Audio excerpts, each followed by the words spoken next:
Hi, I'm Skip Nipper. Welcome to Skip's Corner, the podcast where I tell you about not only Nashville's great baseball history and traditions, shot to right, a one-hop liner, but certainly about its past. And you will hear a little bit about its present and future, too. Yes, he can, and makes the waist-high catch. There are great stories about Tom Wilson Park, Herschel Greer Stadium, Sulphur Dell, and the players, coaches, and fans who love everything about baseball. And every once in a while, you will get to hear from a special guest who will share their fondness and even passion for the great game. It's a high fly ball down the right field corner, going way back, hits a lead-off home run. As best as I can tell, 92 former Major League Baseball players have passed away in 2024.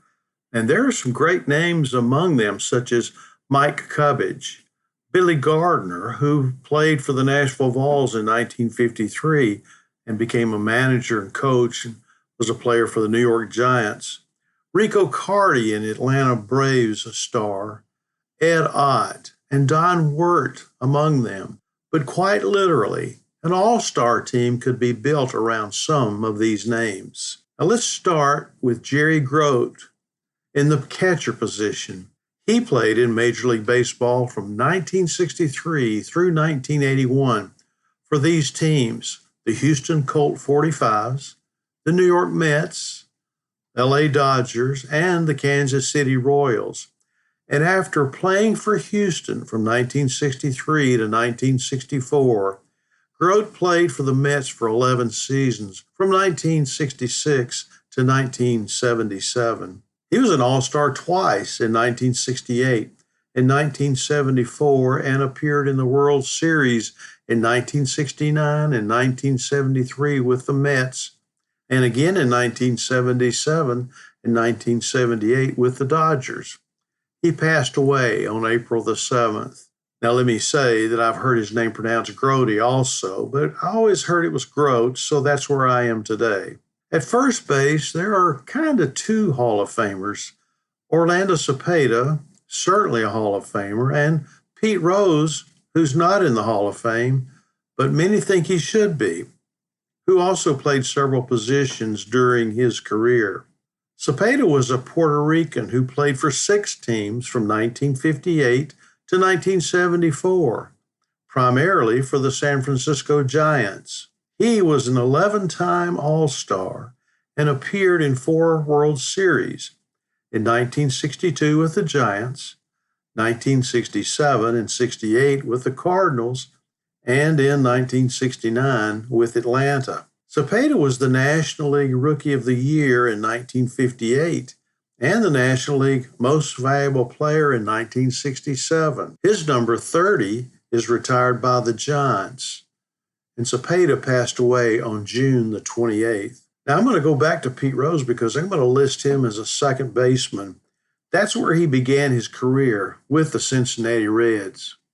Charlie Hustle played from 1963 to 1986, most prominently as a member of the Cincinnati Reds, known as the Big Red Machine, during their dominance of the National League in the 1970s. He was a 17-time All-Star. He was 1963 National League Rookie of the Year, 1973 National League Most Valuable Player, and his number 14 was retired by the Reds. Perhaps his notoriety is being banned from baseball, but I'll leave that part out and let you digest the pros and cons of that decision. He passed away on September the 30th. Bud Harrelson is one of the best shortstops, at least in the modern day. He played for the New York Mets, the Philadelphia Phillies, and Texas Rangers from 1965 to 1980, and was also a coach and manager. His credentials include 2 All-Star games, anchoring the Mets infield for 13 seasons, and being the only person to take part in both of the Mets' World Series championships and appear in the first 3 World Series for the team. Harrelson died on January the 10th.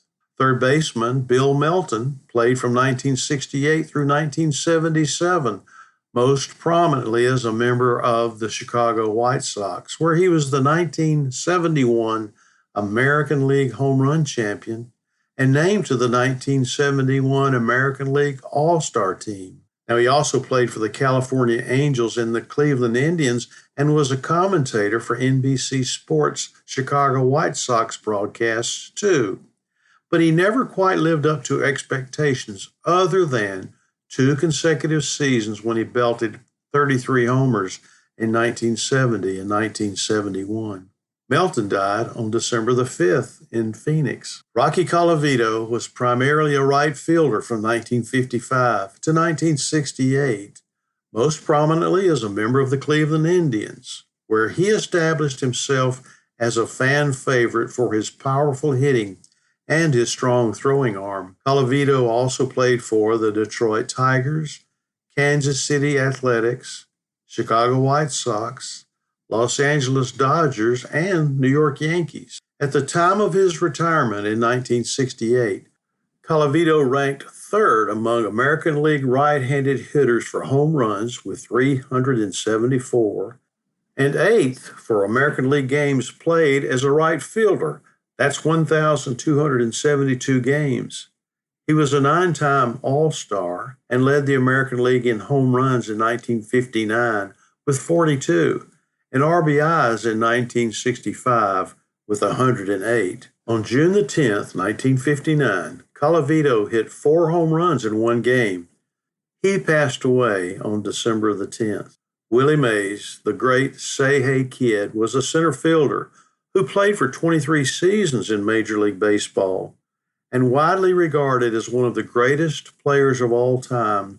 Mays was a 5-tool player who began his career in the Negro Leagues, playing for the Birmingham Black Barons, and spent the rest of his career in the National League, playing for the New York/San Francisco Giants, and then the New York Mets.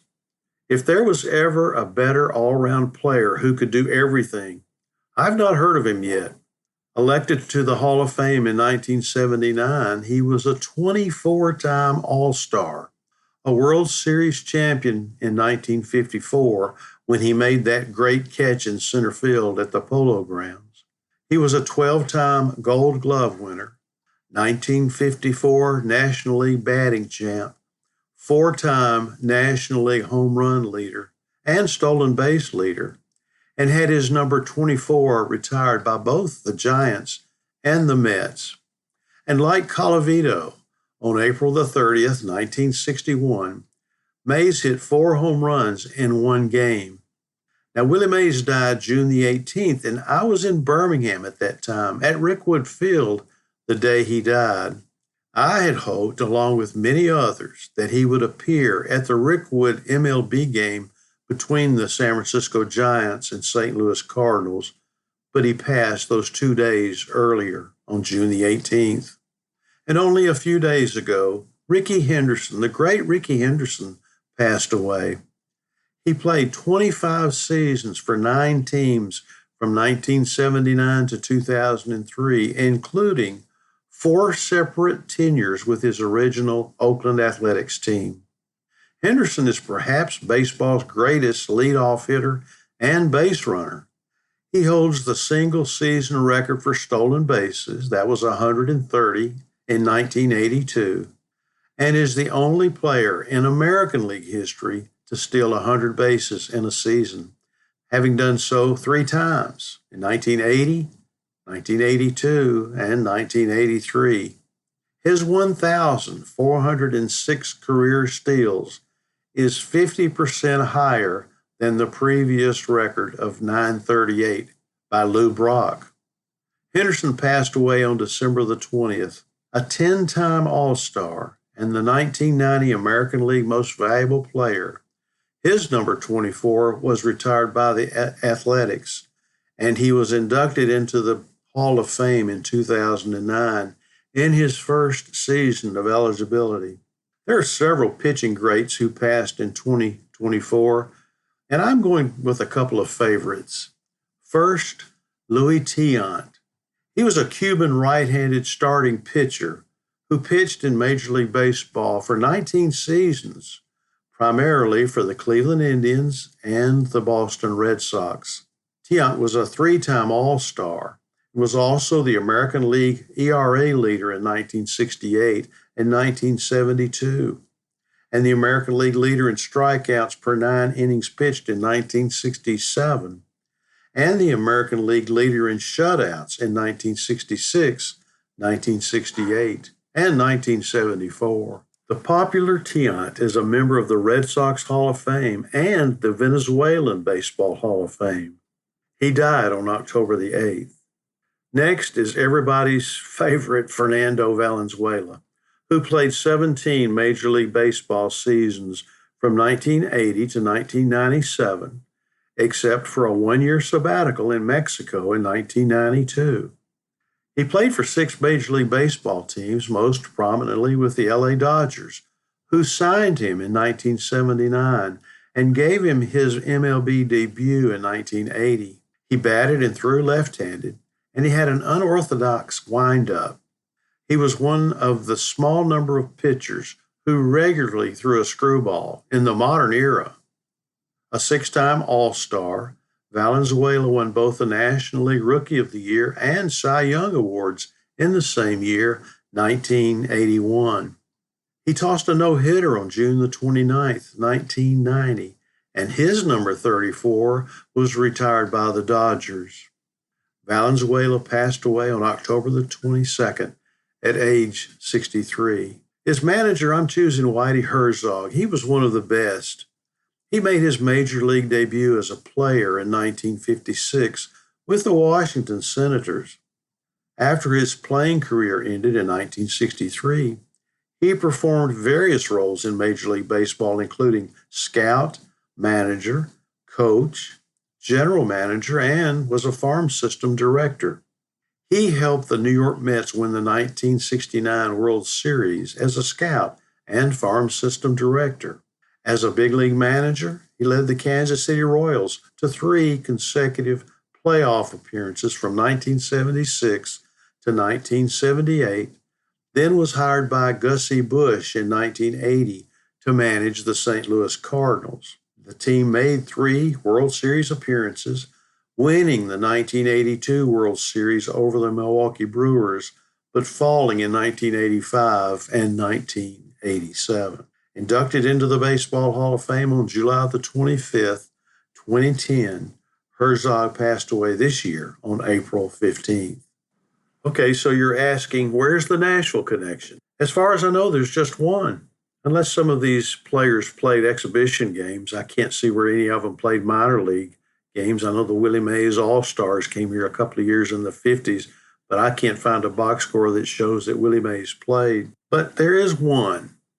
In 2015, when the Nashville Sounds were an affiliate of the Oakland Athletics, Rickey Henderson was a roving hitting instructor for the Major League club. At the end of June, he spent a weekend with the Sounds that year, working with Sounds players, and even spent a few innings as first base coach. Out of those 92 former Major League players who passed away in 2024, I'm glad to be able to pay tribute to them, especially those great stars that I've just mentioned. And there may be a few more before the end of the year, but those were great ones. And I appreciate you listening to this podcast and look forward to one more before the end of the year, before we jump into 2025. And as always, thanks for listening.